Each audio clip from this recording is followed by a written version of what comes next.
पांचों पांडवों में से नकुल और सहदेव के बारे में सबसे कम जाना जाता है। इस वीडियो में हम आपको नकुल और सहदेव के बारे में कुछ ऐसी बातें बताने वाले हैं जो शायद आपको ना पता हो।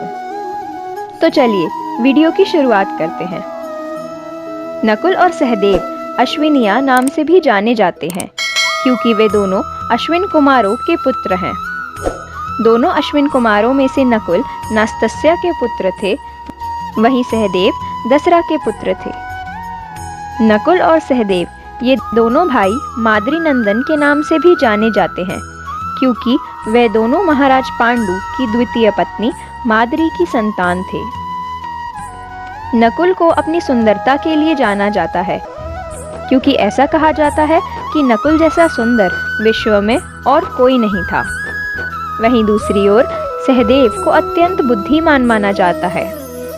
ऐसा कहा जाता है कि अपने भाइयों में सबसे ज्यादा बुद्धि और ज्ञान सहदेव को ही था। दोनों ही भाई तलवारबाजी में पारंगत थे। अश्विन कुमारों के पुत्र होने के कारण वे दोनों चिकित्सा विद्या और आयुर्वेद के विषय में भी बहुत ज्ञान रखते थे। यह भी माना जाता है कि वे दोनों भाई पशु पक्षियों के मन की बात भी समझते थे। जहां नकुल को घोड़ों से बहुत प्यार था, वहीं सहदेव को गायों से बहुत लगाव था। इस विशेष गुण के कारण वे दोनों भाई अज्ञातवास के वर्ष में राजा विराट के राज्य में घोड़ों और गायों की देखरेख करते थे। उस समय नकुल ने अपना नाम बदल के ग्रंथिक और सहदेव ने अपना नाम बदल के तांत्रिपाल रखा था। इन पांचों पांडवों में से सबसे छोटे भाई सहदेव के पास एक और विशेष गुण था।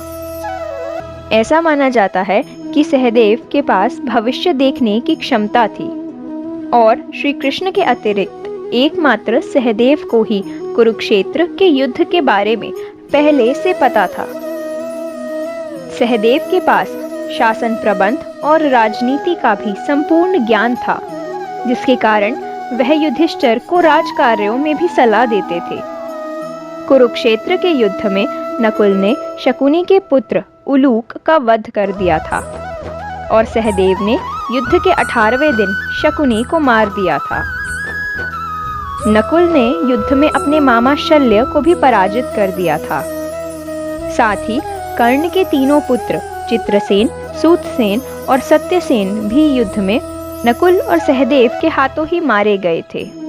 द्रौपदी के अतिरिक्त नकुल और सहदेव की और भी पत्नियां थी।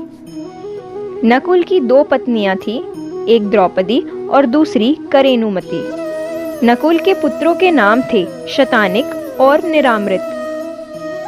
वहीं दूसरी ओर सहदेव की भी 2 पत्नियां थी, द्रौपदी और विजया, और उनसे प्राप्त हुए उनके दोनों पुत्र थे श्रुतसेन और सुहोत्र। पांचों पांडव अपने इन दोनों भाई नकुल और सहदेव के बिना पूर्ण नहीं थे। महाभारत में भी इन दोनों भाइयों का महत्व कुछ कम नहीं था। तो यह थी महाभारत के 2 महत्वपूर्ण पात्र नकुल और सहदेव की कथा। अगर आपको वीडियो पसंद आया हो तो वीडियो को लाइक करें और इसे अपने दोस्तों के साथ शेयर करें ताकि उन्हें भी इस बारे में पता चल सके। साथ ही ऐसी ही और जानकारी के लिए चैनल को सब्सक्राइब करके बेल आइकन को हिट कर दें। मिलते हैं ऐसी ही एक नई कहानी के साथ। वीडियो के अंत तक बने रहने के लिए धन्यवाद।